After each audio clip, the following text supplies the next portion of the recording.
지금은 새벽 기도의 시간입니다. 온라인으로 드려지는 새벽 기도에 경건한 마음으로 주님께 나아갑니다. 6월 16일 말씀 고린도전서 10장 14절부터 11장 1절까지입니다. 그런즉 내 사랑하는 자들아, 우상 숭배하는 일을 피하라. 나는 죄 있는 자들에게 말함과 같이 하노니 너희는 내가 이르는 말을 스스로 판단하라. 우리가 축복하는 바 축복의 자는 그리스도의 피에 참여함이 아니며 우리가 떼는 떡은 그리스도의 몸에 참여함이 아니냐. 떡이 하나요 많은 우리가 한 몸이니 이는 우리가 다 한 떡에 참여함이라. 육신을 따라 난 이스라엘을 보라. 제물을 먹는 자들이 제단에 참여하는 자들이 아니냐. 그런즉 내가 무엇을 말하느냐. 우상의 제물은 무엇이며 우상은 무엇이냐. 무릇 이방인이 제사하는 것은 귀신에게 하는 것이요 하나님께 제사하는 것이 아니니 나는 너희가 귀신과 교제하는 자가 되기를 원하지 아니하노라. 너희가 주의 잔과 귀신의 잔을 겸하여 마시지 못하고 주의 식탁과 귀신의 식탁에 겸하여 참여하지 못하리라. 그러면 우리가 주를 노여워하시게 하겠느냐. 우리가 주보다 강한 자냐. 모든 것이 가하나 모든 것이 유익한 것은 아니요 모든 것이 가하나 모든 것이 덕을 세우는 것은 아니니 누구든지 자기의 유익을 구하지 말고 남의 유익을 구하라. 무릇 시장에서 파는 것은 양심을 위하여 묻지 말고 먹으라. 이는 땅과 거기 충만한 것이 주의 것임이라. 불신자 중 누가 너희를 청할 때 너희가 가고자 하거든 너희 앞에 차려놓은 것은 무엇이든지 양심을 위하여 묻지 말고 먹으라. 누가 너희에게 이것이 제물이라 말하거든 알게 한 자와 그 양심을 위하여 먹지 말라. 내가 말한 양심은 너희의 것이 아니요 남의 것이니 어찌하여 내 자유가 남의 양심으로 말미암아 판단을 받으리요. 만일 내가 감사함으로 참여하면 어찌하여 내가 감사하는 것에 대하여 비방을 받으리요. 그런즉 너희가 먹든지 마시든지 무엇을 하든지 다 하나님의 영광을 위하여 하라. 유대인에게나 헬라인에게나 하나님의 교회에나 거치는 자가 되지 말고 나와 같이 모든 일에 모든 사람을 기쁘게 하여 자신의 유익을 구하지 아니하고 많은 사람의 유익을 구하여 그들로 구원을 받게 하라. 제11장. 내가 그리스도를 본받는 자가 된 것 같이 너희는 나를 본받는 자가 되라. 오늘도 하나님의 말씀으로 하루를 시작하는 커맨시 교회 모든 성도님들을 축복합니다. 오늘 본문 말씀은 사도 바울이 길게 이어온 우상의 제물 문제에 대한 최종적인 결론을 내리는 아주 중요한 본문입니다. 이 말씀을 통해 그리스도인의 참된 자유가 무엇인지 그리고 우리가 어떤 목적을 위해 살아가야 하는지 함께 은혜를 나누기 원합니다. 말씀을 시작하며 당시 고린도 도시의 상황을 다시 한번 상상해 봤으면 좋겠습니다. 고린도는 도처에 거대한 우상신전들이 있는 도시였습니다. 그리고 당시 시장에서 파는 고기들은 대부분 이 신전들에서 제물로 바쳐졌다가 나온 것들이었습니다. 그러니 고린도 교회 성도들에게 우상의 제물을 먹어도 되는가 하는 문제는 단순한 신학적인 토론이 아니라 매일같이 부딪혀야 하는 일상적인 문제였습니다. 본문에서 사도 바울은 이 복잡한 문제에 대해 아주 명쾌하고도 깊은 영적인 원리를 제시해주고 있습니다. 첫 번째로 바울은 우상 숭배의 자리에 대해서는 단호하게 선을 긋습니다. 14절 말씀입니다. 그런즉 내 사랑하는 자들아 우상 숭배하는 일을 피하라. 바울은 먼저 신전 안에서 벌어지는 제사 축제에 참여하는 것은 절대 안 된다고 못을 박습니다.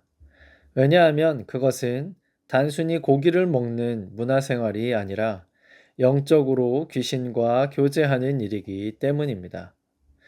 여기서 피하라고 번역된 헬라어 단어는 페우게테입니다. 이 말은 그냥 슬쩍 눈길을 피하라는 뜻이 아닙니다. 뒤에서 맹수가 쫓아올 때 생명의 위협을 느끼고 뒤도 돌아보지 말고 계속해서 도망치라는 아주 강렬하고 긴급한 명령입니다. 여러분, 성도는 거룩한 성찬, 즉 주님의 식탁에 참여하는 하나님의 백성입니다. 그런데 이렇게 주님의 식탁에 앉아 그리스도의 피와 살을 나누는 자가 어떻게 귀신의 식탁에 함께 앉을 수 있겠습니까? 그것은 질투하시는 하나님을 분노하게 하는 영적인 간음에 해당하는 것입니다. 사랑하는 성도 여러분, 오늘날 우리 삶에도 현대판 귀신의 식탁이 있습니다. 그것은 우리가 하나님을 섬기고 예배한다고 하면서 세상의 것을 동시에 섬기는 것입니다. 주일에는 예배의 자리에 거룩하게 앉아 있으면서도 평일에는 세상의 헛된 성공, 돈, 쾌락, 음란한 문화라는 식탁에 양다리를 걸치고 살아가는 것입니다. 만약 우리 삶에 그런 죄악과 유혹의 자리가 있다면 이번 한 번쯤은 괜찮겠지 하고 적당히 타협하면 안 됩니다. 참으로 지혜로운 것은 핑계대지 않고 그 자리에서 과감히 도망치는 것입니다. 그것이 우리의 영혼을 살리는 길임을 꼭 기억하시기 바랍니다. 두 번째로 바울은 신전 밖의 일상생활, 즉 시장에서 고기를 사 먹거나 불신자의 집에 초대받았을 때의 기준을 알려줍니다. 바울은 25절에서 무릇 시장에서 파는 것은 양심을 위하여 묻지 말고 먹으라고 말합니다. 천지 만물이 다 하나님의 것이니 우상에게 바쳐졌던 고기라 할지라도 정결하게 감사함으로 먹으면 아무 문제가 없다는 것입니다. 이것이 그리스도인의 자유입니다. 그런데 바울은 여기에 아주 중요한 단서를 하나 붙입니다. 누군가가 곁에서 이거 우상에게 바쳤던 제물인데요? 라고 굳이 말을 해준다면 그때는 과감하게 먹기를 포기하라는 것입니다. 이유가 무엇일까요? 29절 상반절에 이렇게 말씀합니다. 내가 말한 양심은 너희의 것이 아니요 남의 것이니. 이 말씀은 우리의 신앙의 시선이 어디를 향해야 하는지를 정확히 보여줍니다. 나는 믿음이 강해, 아주 자유해, 그러니까 먹어도 아무 상관없어 하며 내 양심의 떳떳함을 주장하는 것은 어린아이 같은 신앙입니다. 그러나 성숙한 성도는 나의 자유보다 연약한 타인의 양심을 먼저 생각합니다. 내가 고기를 먹는 모습을 보고 초신자나 불신자가 시험에 든다면 나의 그 정당한 자유를 기꺼이 내려놓아야 한다는 것입니다. 그래서 바울은 23절과 24절에 이렇게 권면하는 것입니다. 모든 것이 가하나 모든 것이 유익한 것이 아니요 모든 것이 가하나 모든 것이 덕을 세우는 것이 아니니 누구든지 자기의 유익을 구하지 말고 남의 유익을 구하라. 여기서 덕을 세우다라는 말은 헬라어로 오이코도메이입니다. 이 단어는 집을 건축하다라는 뜻을 가지고 있습니다. 내 말과 행동이 공동체라는 집을 튼튼하게 세우고 있는가, 아니면 무너뜨리고 있는가를 생각하라는 것입니다. 우리는 신앙생활을 하면서 이런 질문을 자주 합니다. 목사님, 주일에 이거 해도 됩니까? 이거 하면 죄 짓는 것 아닙니까? 여러분, 물론 죄를 짓지 않는 것도 중요합니다. 하지만 성숙한 그리스도인은 이것이 죄인과 불법인가를 따지는 낮은 수준에 머물러서는 안 됩니다. 우리는 이것이 내 형제에게 덕이 되는가, 교회를 든든히 세우는 일인가를 먼저 질문해야 한다는 것입니다. 사도 바울을 보십시오. 그는 사도로서 마땅히 교회로부터 사례비를 받을 권리가 있었습니다. 하지만 돈 문제로 복음이 가려지고 누군가 시험에 들까봐 그 정당한 권리를 스스로 포기하고 밤낮으로 천막을 만들며 일했습니다. 내 권리보다 형제의 영혼이 더 소중했기 때문입니다. 저와 여러분도 이런 바울 사도의 삶을 본받아 살아가길 바랍니다. 마지막 세 번째로 바울은 이 모든 복잡한 문제들을 아우르는 성도의 궁극적인 삶의 목적을 선포합니다. 그 유명한 31절 말씀입니다. 그런즉 너희가 먹든지 마시든지 무엇을 하든지 다 하나님의 영광을 위하여 하라. 우리는 보통 하나님의 영광이라고 하면 내가 세상에서 크게 성공해서 높은 자리에 올라가거나 부자가 되어서 하나님을 자랑하는 것을 생각합니다. 하지만 성경이 말하는 하나님의 영광은 그런 것이 아닙니다.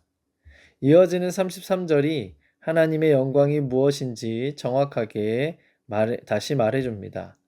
나와 같이 모든 일에 모든 사람을 기쁘게 하여 자신의 유익을 구하지 아니하고 많은 사람의 유익을 구하여 그들로 구원을 받게 하라. 그렇습니다. 하나님의 영광은 내가 높아지는 것이 아닙니다. 영혼을 살리기 위해 내가 손해보는 것, 내 자유와 권리를 내려놓고 타인을 구원받게 하는 것, 그것이 바로 진짜 하나님의 영광입니다. 이 영광의 길을 가장 먼저 그리고 가장 완벽하게 걸어가신 분이 계십니다. 그것은 바로 우리 예수님이십니다. 예수님은 하늘의 그 모든 영광을 버리고 우리를 구원하시기 위해 가장 낮은 자리로 이 땅에 오셨습니다. 그리고 우리의 죄를 사하시고 하나님의 자녀 되게 하시기 위해서 십자가에서 자기의 생명을 아낌없이 내어 주셨습니다.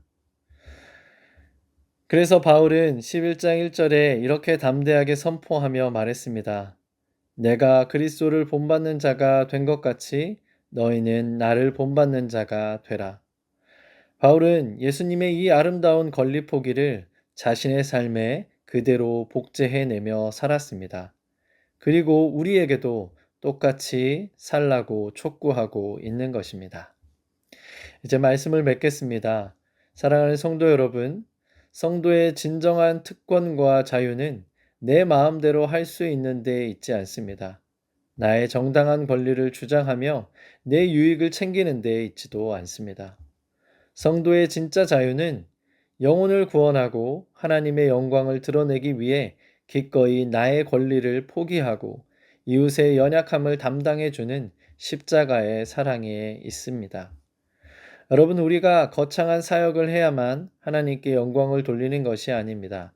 먹든지 마시든지 무엇을 하든지 우리가 밥을 먹는 일상, 직장에서 동료들을 대하는 태도, 가정에서 가족들을 위해 희생하는 그 평범한 모습들이 바로 하나님의 영광을 드러내는 거룩한 무대임을 꼭 기억하시기 바랍니다.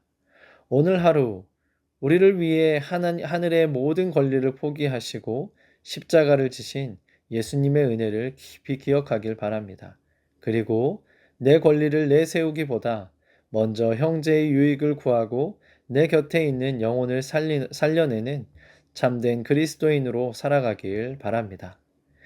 이런 일상의 모든 순종을 통해 하나님의 영광을 아름답게 드러내는 복된 하루가 되길 주님의 이름으로 축복합니다. 아멘. 기도하시겠습니다. 사랑의 주님, 오늘도 귀한 말씀으로 우리를 채워주시니 감사드립니다. 어둡고 악한 이 세대 속에서 우리를 구원하시고 하나님의 자녀 삼아 주시니 감사드립니다.